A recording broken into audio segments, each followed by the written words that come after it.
Hello everyone, welcome to Parul physics KV. Last video में हमने पढ़ा था बायट-सेवर्ट्स लॉ। इस वीडियो में हम पढ़ेंगे magnetic field at the centre of current carrying circular coil. हम बायट-सेवर्ट्स लॉ का यूज करके differently shaped current carrying conductors की वजह से मैग्नेटिक फील्ड का फॉर्मूला निकाल सकते हैं। इस वीडियो में हम एक सर्कुलर कॉइल या फिर एक लूप की वजह से सेंटर पे मैग्नेटिक फील्ड का फॉर्मूला निकालेंगे। So consider a circular coil और loop of radius r carrying a current I। मान लेते हैं कि इसमें से जो करंट फ्लो कर रहा है वो क्लॉकवाइज डायरेक्शन में फ्लो कर रहा है। लेट अस सपोज मैं यहाँ पर एक लेंथ एलिमेंट लेती हूँ dl vector. This is a small length element. अब मुझे O पॉइंट पर मैग्नेटिक फील्ड निकालनी है, the small amount of magnetic field due to this length element, और उस मैग्नेटिक फील्ड को, जो small amount of magnetic field को है, वो मैं इंटीग्रेट करूंगी over whole of the length in order to find the net magnetic field at point O। तो let us suppose this vector, ये हमारा वेक्टर R वेक्टर होगा। नाउ ये जो लेंथ एलिमेंट है this will be tangential to the circle, एक तरह से टेंजेंशियल होगा सर्कल के। तो टेंजेंट और रेडियस वेक्टर में कितना एंगल होता है? The angle is always 90 degree. तो डीएल वेक्टर और आर वेक्टर के बीच में जो एंगल है वो है 90 डिग्री। तो इस लेंथ एलिमेंट की वजह से सेंटर पे magnetic field will be given by Biot Savart's law, and that is equal to dB is equal to mu not upon 4 pi I dl sine 90 upon r square. क्योंकि dl और r के बीच में जो एंगल है theta जो है वो 90 डिग्री है इस केस में, and sine 90 is 1। So we will get dB is equal to mu naught upon 4 pi I dl upon r square. Total magnetic field at the center of the coil will be given by integrating this dB.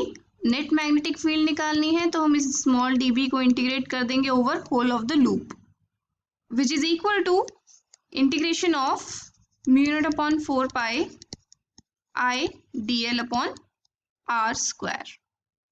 अब इस integration में से हम constants बाहर ले सकते हैं। हमारा mu not upon 4 pi is a constant, the value of which is mu not is 4 pi upon 4 pi into 10 to power minus 7।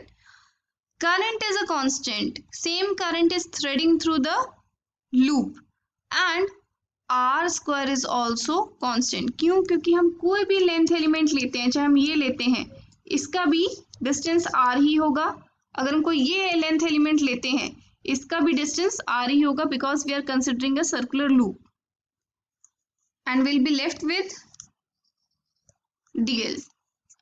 सो अगर ये लेंथ एलिमेंट को मैं पूरे सर्कल पे इंटीग्रेट करती हूं तो वो क्या होना चाहिए? The circumference of this circle which is equal to 2 pi R. So the value of this will be 2 pi R, and I will get mu not upon 4 pi I into 2 pi r divided by r square. One r gets cancelled and 2 pi here it gets cancelled. So I will get the magnetic field at the center is equal to mu naught I divided by 2 r. This is the value of magnetic field at the center of a current carrying circular loop. Now let's note down a few points. हम फॉर्मूले से देख सकते हैं कि B और I में direct relation है। जैसे जैसे करंट बढ़ेगा वैसे वैसे मैग्नेटिक फील्ड बढ़ेगी, कीपिंग R कांस्टेंट। इसका मतलब अगर हमने इस सर्कुलर लूप की रेडियस चेंज नहीं की लेकिन हमने करंट बढ़ा दिया तो सेंटर पे जो मैग्नेटिक फील्ड है, O पॉइंट पर जो मैग्नेटिक फील्ड है वो भी बढ़ जाएगी अकॉर्डिंगली।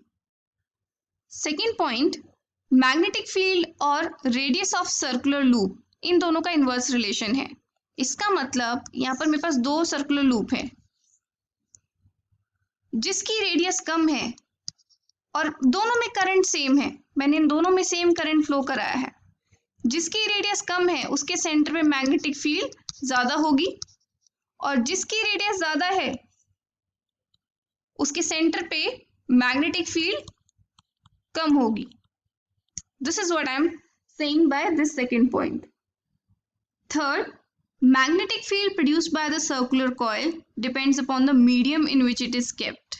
जिस मीडियम में वो कॉइल रखी है उस पर भी डिपेंड करता है कि सेंटर पे मैग्नेटिक फील्ड कितनी होगी, क्योंकि यहाँ पर रिलेशन में हमारे पास म्यू नॉट की टर्म भी आ रही है।